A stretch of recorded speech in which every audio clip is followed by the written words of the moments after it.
Hello, everyone. Welcome into another episode of the John Lyons Show. And I'm joined by a familiar face, very special guest. He is Brendan Hall, the esports coordinator for Endicott College. If you didn't know that colleges have esports coordinators and teams, it's actually a hugely growing industry. And I'm really excited to talk Yeah. to Brendan about it tonight. Brendan, thanks for taking the time. Welcome into the program. John, in the 15, 20 years we've known each other, every time I have an opportunity to just talk ball with you, it is, I savor the moment, man. It's awesome. It's always great to talk to you, buddy. And one of the things, Brendan, that's so cool is like we've known each other for a long time, but we started out at ESPN Boston together. Yeah. You're running the high school page. I'm covering games, writing stories.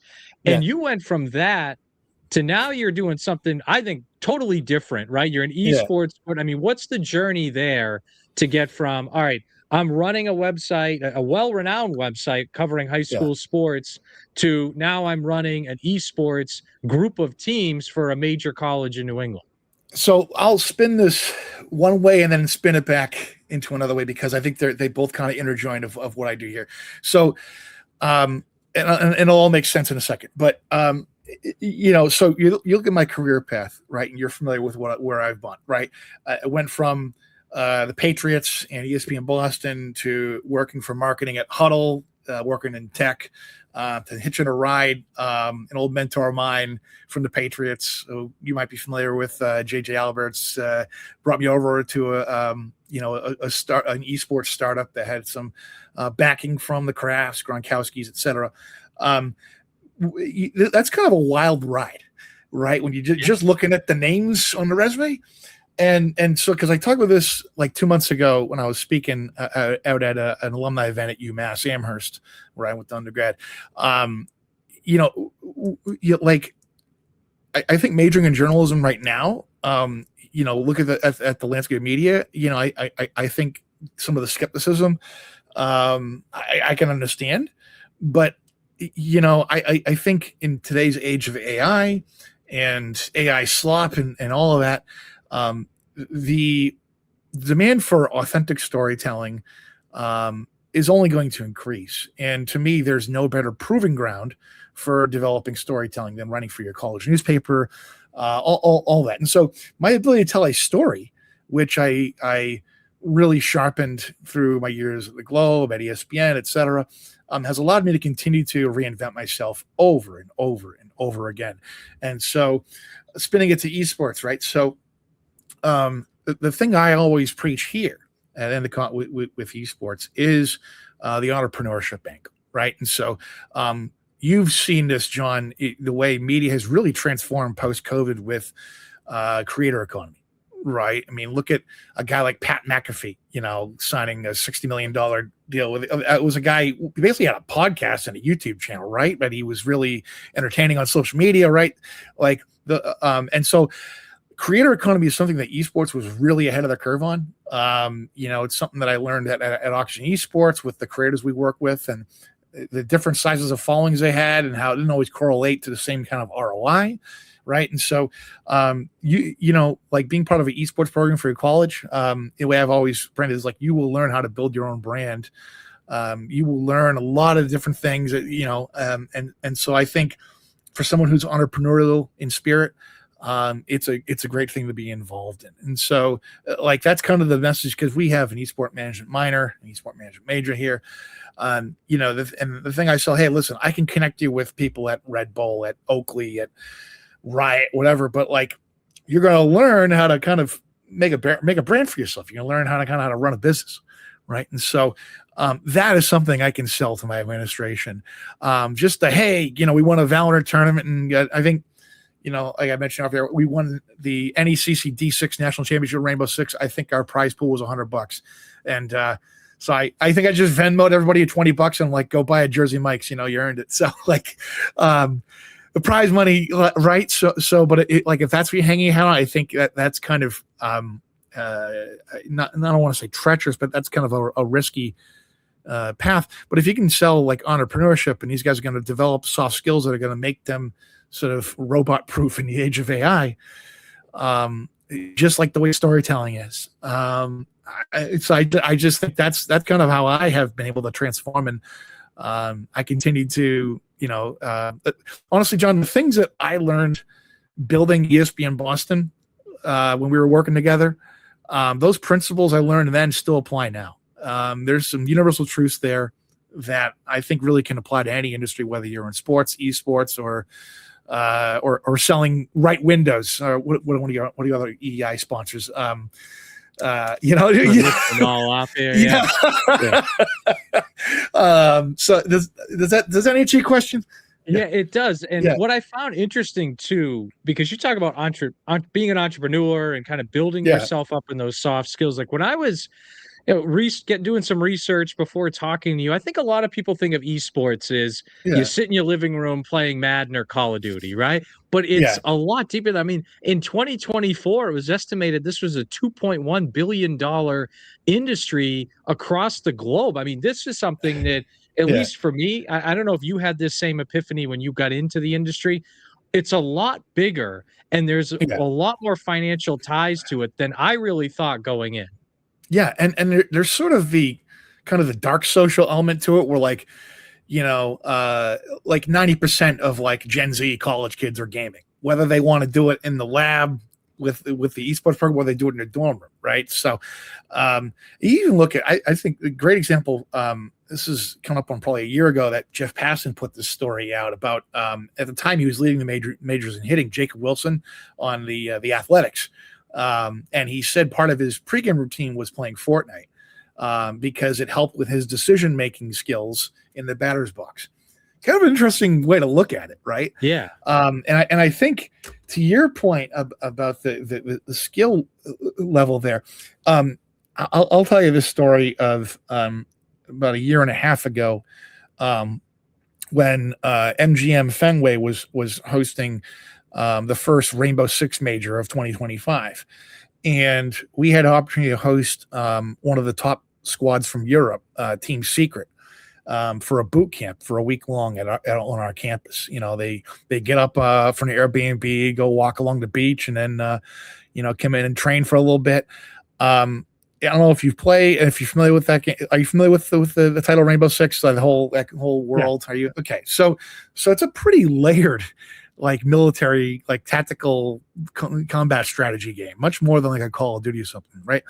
And I was really amazed at like two things. One, the language gap there, right? One guy's from Brazil, another guy's from like from Portugal, Poland, Germany, right? But then also just the amount of time they put into creating strategies for that. We're talking hours on end, running like hundreds of permutations of different strategies for the different rooms, different floors, and everything. And it really is like from the mental side of things. It really is a really quite an undertaking. And we even saw it here with our team. Our best Rainbow Six player, guy Jimmy Pinto, who's our kind of our de facto captain. He was captain of his high school soccer team. He also had some tier 3 experience on the pro scene, and he came up with a 90-page strategy book in Google Slides, and that's what the team worked on. 90 pages? 90 pages, yeah. Nice. Okay. And so that's one thing I talk about for some athletic teams. 90 pages. That's kind of why that number stands out. Well, so here's another point I make, John, because you're obviously very familiar with Huddle from your football coaching, and I think you would agree here that people with athletic backgrounds, the film study habits start now. Almost when they're like preteens, would you say? Like they're starting to get acclimated. It's getting younger and younger. Yeah, it's something that like film study. It used to be, college and pros. Then it's high school. Now it's early high school. Sometimes before that, it's really trickled down. Yeah.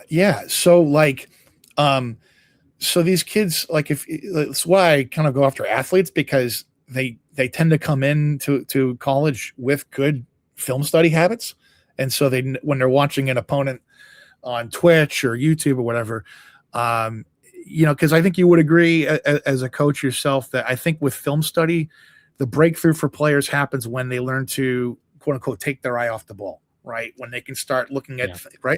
right. And so, when you have those good habits and you can kind of point things, you can look at like mini map, awareness, you can look at all sorts of different things. And so, um, I think there's a lot of things that translate really well, that kind of transcend kind of both the traditional athlete and the esports athlete. No. And so you're an esports coordinator. I'm going to ask you, it's going to sound like a simple question, does not Oh have a boy. simple answer, I'm sure. Oh boy. What is an esports coordinator? I think people see that title on the Yeah. website. Like, what is that? Yeah. What exactly would you say is your real role in supporting these esports teams? It would probably be easier for me to tell you what I don't do. Um, I don't lock the place up at night. I don't. Uh, yeah, I think I pretty much do everything else. So like, I manage all of we have competitive teams right now. We're in 5 different titles. It fluctuates anywhere from 4 to 6 in a semester. I manage. I have a group about 12 to 15 work study students that help me out with keeping our lab afloat and doing stuff with our social media and doing stuff with our team management. Um, we're not there yet, but conversations with sponsors, that's something I partake in. Running, monitoring our social media. I also run a podcast here that I use in our curriculum. So I'll interview a lot of industry professionals and then use that in the classroom. So I also teach, 3 or 4 different classes in the esports curriculum here. Jesus, I can keep going if you want, but I do a lot of things. But what is like you say esports curriculum, and Yeah, I think the average listener might yeah, say, okay, you go to college and you study marketing, business, writing, media. What does an esports curriculum look like?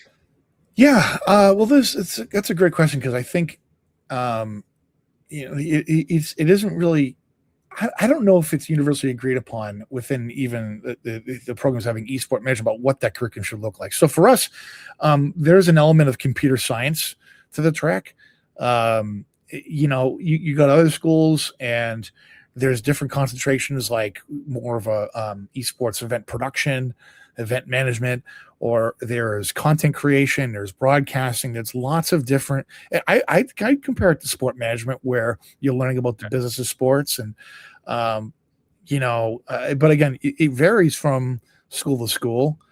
For instance, I also adjunct for University of West Virginia in their esports curriculum. They're housed in conjunction with the business school, and I think that's a good way to do it because there's a lot of overlap there, I think. But that's what I think. I mean, does that make sense? I think, Yeah, well, it's definitely. just interesting, like Yeah, the different avenues you mentioned, because you said you take it in a computer science way, like almost like you guys yeah, treat it more as a technical skill. Like obviously video games are yeah, an art form. You guys yeah, try to nail down on the technical skill side of this whole thing as opposed to just the art yeah. in business side, which I find kind of interesting. Definitely. But then what's funny is the most popular class I teach here is esports marketing and fan engagement.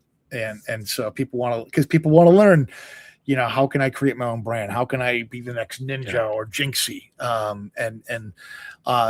There's some universal truths and universal principles that I found applied really well in building a brand in ESPN back in those days that still apply now. So it's really, I think it's just great. Um, it's great practice for those with the entrepreneurial spirit. You know. Yeah. Yeah, Yeah. no, and it's interesting how, again, like I said, a lot of people have this perception of it is you're Yeah. playing Madden, you're playing Call of Duty with your buddies, and you're Yeah. talking about, no, this is an industry that we're teaching classes on how to grow, Yeah. not just, your video game skills, but how do you grow your overall skills to build yourself up, that maybe video game and video game playing is a part of your portfolio, but it's It also is. an avenue to kind of grow everything else in your career. Yeah, absolutely. That's a great point. I'm glad you brought that up. So the thing with esports competition, like the best players in the world, your window at the absolute peak of your game can be pretty short, and they tend to get aged out young. Like I feel like 24, believe it or not, is kind of like Really? ancient in Call of Duty. Like, who's the guy in the League of Legends, the LeBron of League of Legends, Faker? I mean, he's pushing 30 at this point, but like that's kind of an anomaly, really. But as careers have proven, there is there's a career to be had post peak playing career in content creation if it's done right. And I also think for this is a point I bring up a lot with my own students. The K-12 sector of education, they're going to continue investing in esports. This must have been a few years ago. I remember having a conversation with a local high school AD on the North Shore, who's had started an esport. He said, in 20 years as an AD, I've never seen the interest like I have for this. And so, high schools are going to continue to invest in this stuff because it's something for the kids to do. It's a lot of reasons. And so there's opportunities for, collegiate, really elite collegiate players to catch on somewhere as a coach, right? And whatnot. I think there's a lot of ways you can really kind of splice this in. I'm sorry, I kind of stumbling over it a little bit, but that makes sense. I mean, it's one of, like you mentioned the AD talking to, because I feel like esports is one of those things that anyone can have an opportunities to succeed. And obviously, look, some people more naturally talented than others. There's work, but like, you look at a sport like basketball, like you could be really good, but if you're too short, there's only so far you're going to go, right? Or hockey, if you can't skate, you can't play, right? Like, you know what I mean? And even football, like you can, a lot of people can play high school football. The number that can play college football is much, much smaller. And a lot of it has to do with physical attributes. Whereas esports, like obviously, like you said, there's a big difference between the elite of the elite and the average player, but anybody can play video games. So like there's that avenue there. I feel like it's a little more open than even sport. Like we look at football or baseball or basketball as very open sports that anyone can try, but you can probably make the case esports is even more open than those. Yeah. Football, it's a fun one, right? Like you can be 5'5", 5'6", this all world running back in high school, but unless you're Darren Sproles, I think your ceiling is kind of limited, right? So, there's certain things that a player of Jalen Brunson's size can do, unless you're Jalen Brunson. You know what I mean? Right. So, look at like a guy like Peyton Pritchard, another example, right? There's only a certain, unless you're Peyton Pritchard, there's only, a certain ceiling for someone of his size can take, right? So, whereas in gaming, I mean, but again, the athlete crossover, like, we finished third in the country for Fortnite builds this spring. Our what is called the IGL in-game leader. That's kind of your quarterback for most like titles. So our IGL captained his high school basketball team back in Leominster. He's 6'3". He works out every day. He wants to be a power lifter. I don't got to tell him to go touch grass, man. But he comes in and his warm-up routine, he's there 2 hours for a match. He's warming up in a creative map. He's got the juices flowing. Watching him, mouse and keyboard and match, just his Zen-like focus. It is, I tell the story all the time of like the first day he showed up in the lab. I thought we were going to be an Overwatch school. We were coming off a really good spring season. And for 30 seconds of watching him build, go nuts on the keyboard. And I said, yep, we're a Fortnite school now. This is it, buddy. I mean, those guys, they have intense focus. They really want to be the best. And so it's my job as the guy in charge of the place, as the esports coordinator, to come to their level, find out where I can support them, and get them fired up to want to run through the freaking wall, And you've mentioned mentioned the Fortnite stuff, you mentioned Rainbow Six, but when you're in these competitions, like what does that look like? Because like I've been to a couple esports bars, I've kind of seen some of the setups, but like I've never been to one of these competitions. A lot of the Yeah. viewers of this probably haven't been to one of Yeah. these competitions. Like, what does that look like from your perspective? What does that look like? So it's a lot. Like if you're talking about like live events, is that where you want, Sure. or do you Yeah. want to go? Yeah. Okay. So like live events, like so. First off, it's a freaking marathon. Okay. Like you go to a Patriots game. Theoretically, the ball kicks off at 1 o'clock. In theory, the game should be over around 4 o'clock. Everyone goes home. Um, you have an event like the Rocket League major that was at Agganis Arena back in February. Um, that's a 2-day event. That first match might start at 11 o'clock. Depending on how the days go, the last match could be over at 9:30. You could be there all day. Um, the Rainbow Six major that was at MGM Fenway in 2025. Again, like, the grand finals could start at 11 and it's best of 5. That thing could be over at 6:30. You're there. You're putting in a full shift as a fan. It's really, it's hard to keep that energy up. Right. Yeah. Yeah, it's all thing. I sometimes equate the crowd at these events to like a pro wrestling crowd. Have you ever gone to like a live pro wrestling event, John? I haven't gone to one, but like yeah, I've obviously seen them.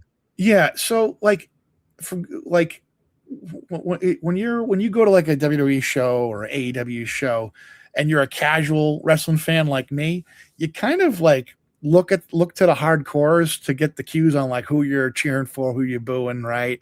They know all the catchphrases, they know all the storylines.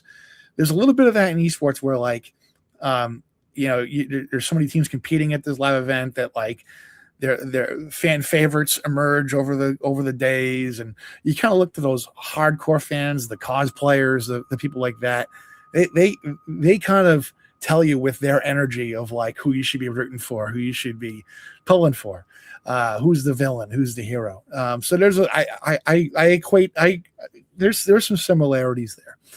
As far as what I do, because we've qualified for one LAN event in 3 years, which was awesome. But pretty much all of our competitions are online, and so how that goes is like you have a set time.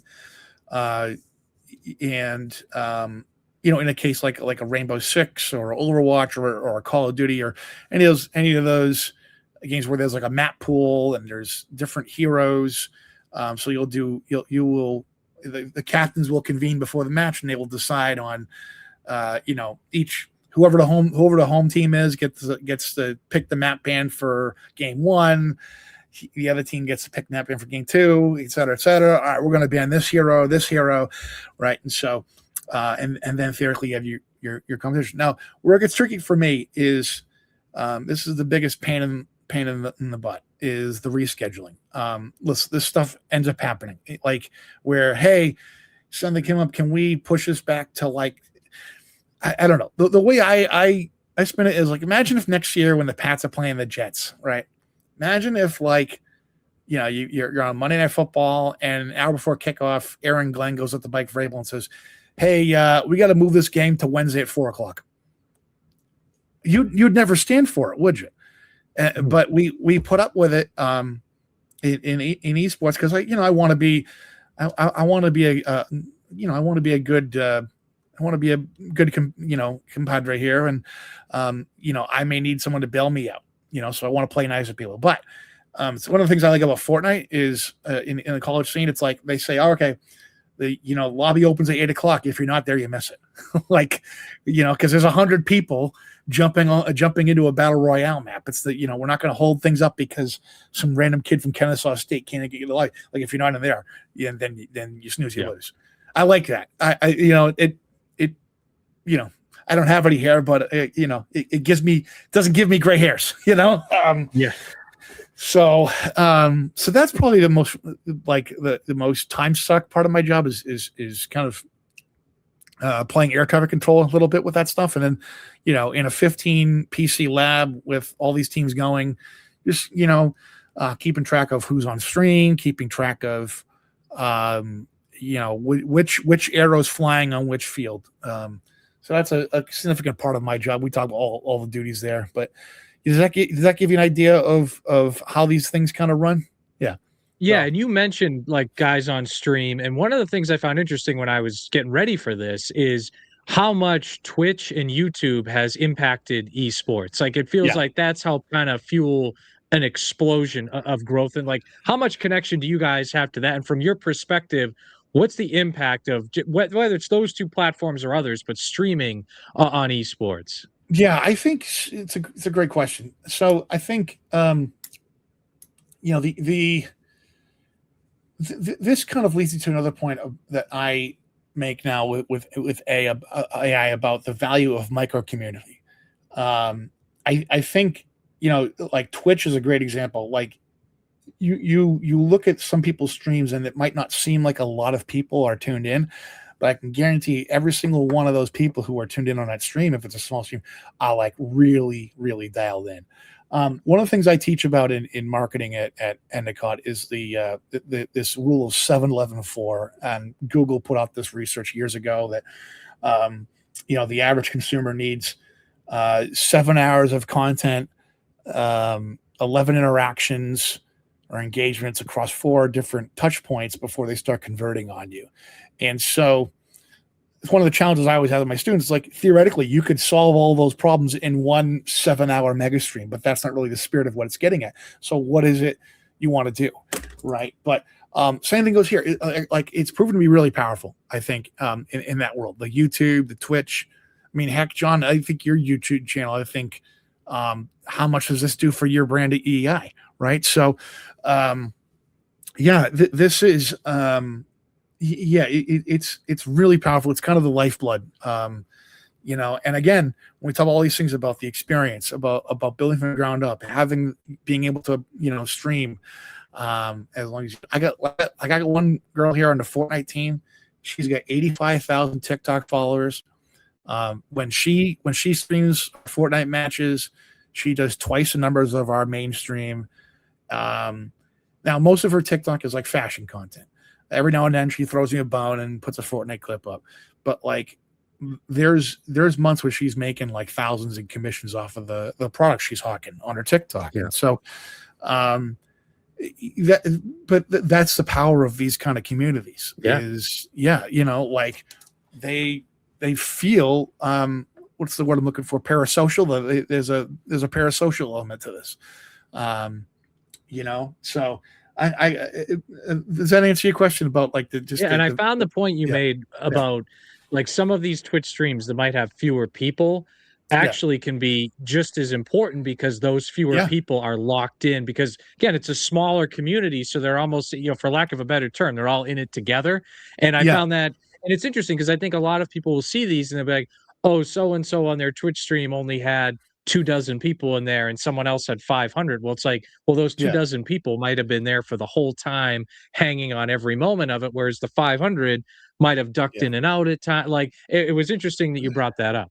Yeah, spinning at the football for a second, because you remember some of the calls we used to have with those coaches when I'd have you on webinars with huddle coaches, and there were like I think where we really clean house was the high school, small college coaches who were like had their own private newsletters, like not even like to the level of like Dan Casey, but like someone smaller, like an Alex Kirby or something like that, like where they might have only 3,000 or 4,000 newsletter subscribers, but like 1/3 of that subscriber base had bought one of their ebooks in the last year, and so I mean ESPN Boston was kind of a great example of this too, don't you think? When I feel like everyone that engaged with ESPN Boston did it more than once. You know what I mean? Like they wouldn't just read right? one Brendan Hall story. They would read something and say, okay, well now, they covered my game or they covered my kid's game. So I'm going to follow their content at least while I'm in high school or my kid's in high school. So it was very rarely, I feel like in that you got a one and done person. Yeah. I still like get people like, oh, I miss ESPN Boston. And it's so funny. Like watching how, a lot of these people come into their own. Like I remember, like Bishop Feehan was in the state championship in baseball over the weekend. Everyone talks about Brody Bamilla, but that like at Coach Joe Breen, I remember 10 years ago when he was at Mansfield without a dog in the Yeah. fight, just going to the Super 8 selection meeting just to see how it goes, and okay, what do I got to do to get Mansfield in the Super 8? And like it's really fun watching people at their early parts of their career really come into their own. And he's just one example, but there's like tons of guys like that I remember watching this guy when he was at this small school, and now look at him. But it's like, yeah, those guys all felt like they grew up with the thing. They felt like they had a stake in it. And Yeah, totally. I mean, the numbers reflected, because we did tons of site traffic. You know that. I mean, we did like millions a year, but it still felt like a community empowered by like micro community in a sense, right? So Yeah. yeah, so I think Twitch and YouTube are a great example of this stuff. I always tell them, Yeah. don't get caught up in numbers, get caught up in like what are people like, how long are they tuning in and how often are they tuning in, Yeah. right? Yeah, and that's the thing, because I mean, your YouTube has billion monthly users or whatever, but if the Yeah, people that are watching you care, yeah, that makes a big difference. And I think with esports, that really resonates. And Brendan, I want to finish yeah. this off by asking you a simple question that's probably not going to have a simple answer. I like to do that Oh boy, sometimes. You've been in esports a while. This is an industry that's really exploded since the year 2000, and really since the year yeah. 2020 as well, and COVID. What's the future of esports here? Like, is this an industry that you think is going to continue to grow and grow and grow? Do you see a plateau out there? Do you see a next phase of this industry? Because there's new video games out all the time. But what's for this industry, this competitive industry, what do you view as the future of it? Yeah. So I'll say this. I'm not going to attempt to try to summarize this on this call, but yesterday, Epic Games, because they're releasing what's called Unreal Engine 6 at some point, and that's going to transform a lot of our titles. But they had some really pointed things to say about the future of esports and how some union is needed to to fortify things against such some volatility. But I think you look at the numbers, man. Like I was saying before we went on air here, right? What percentage of Gen Z games? What percentage of people my age who game with their kids at least Yeah. once a week? It's over 75% from the research I've seen, and um, you look at stuff like that, and then GTA 6, which pre-orders go out next Friday, June 25th.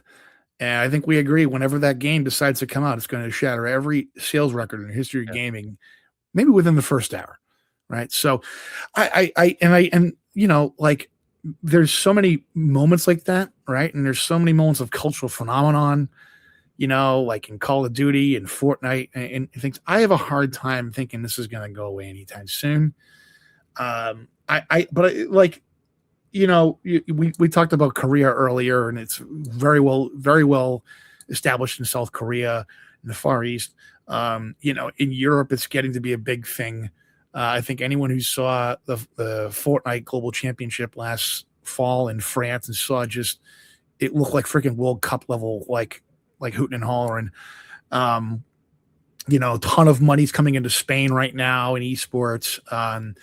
You're like here in America, I think it's still feeling its way out. But like, listen, new ideas never arrive cleanly, right? They make a thud, and then when the dust settles, then we start seeing the maturation, right? And so, I think it needs some time to continue to get its bearings. But I think there's a lot of wins I've had here, and other stuffs, my esports career, that make me bullish about the future of this.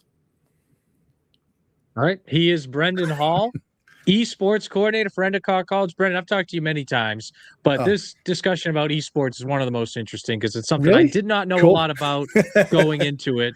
And I'm glad to have learned it. So it was a pleasure talking to you, Brendan. Best of luck. And I'm sure I'll talk to you again soon. You set it up, I mow them down, John. You know the drill. All right. Thanks, Brendan, again.